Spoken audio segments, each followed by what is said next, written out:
coffee subsector has had perennial problems for almost the last 2 decades, arising of 2 factors. One, after the subsector was privatized, the private sector moved in and took over the sector to the disadvantage of the farmers. We had very strong institutions that were managed by farmers, the Coffee Board of Kenya, KPCU, the Coffee Research Foundation, and all those who were replaced by profiteers. And as a result, a systematic program of exploitation of coffee farmers went underway.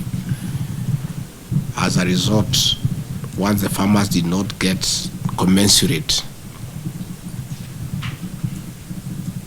compensation for their sweat and effort, they started neglecting the crop.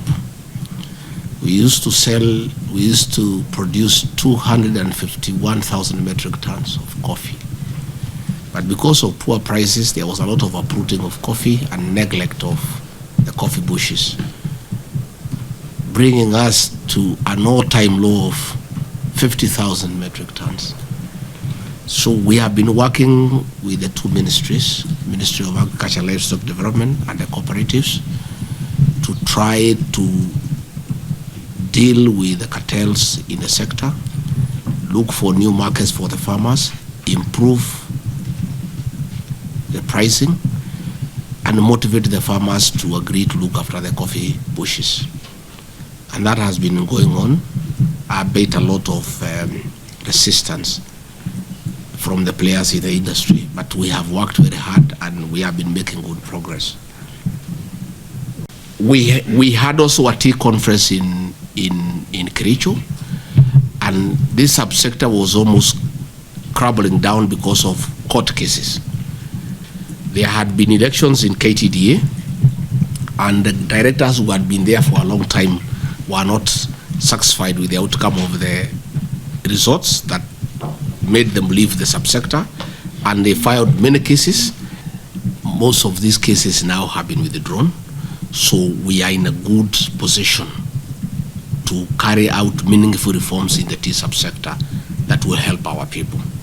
Again, we have a serious challenge in terms of marketing. As we speak, we have a lot of tea, and Waziri, I want to thank you.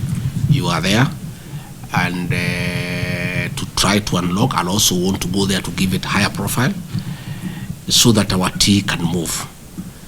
And there are also serious challenges, again, in the tea subsector. The cartels are not as pronounced as in the coffee subsector, but they are more silent and hence more lethal. We have been intervening with the societies, because much as we have had a problem in terms of production, which is at the Ministry of Agriculture, the biggest challenge has been marketing, because it's done by the cooperative societies, where we have a serious challenge of governance and integrity. And that is where we have had the weakest link in the whole thing. Food security is one of the pillars of the Kenya Kwanza plan, and this is in your hands to make sure that we boost agricultural production and we create benefits for the farmers, so that we motivate them, so that they have money and they are able even to do more, and they are able also to increase their acreage, they are able to increase their yield, and then we can build a strong economy for a stronger country.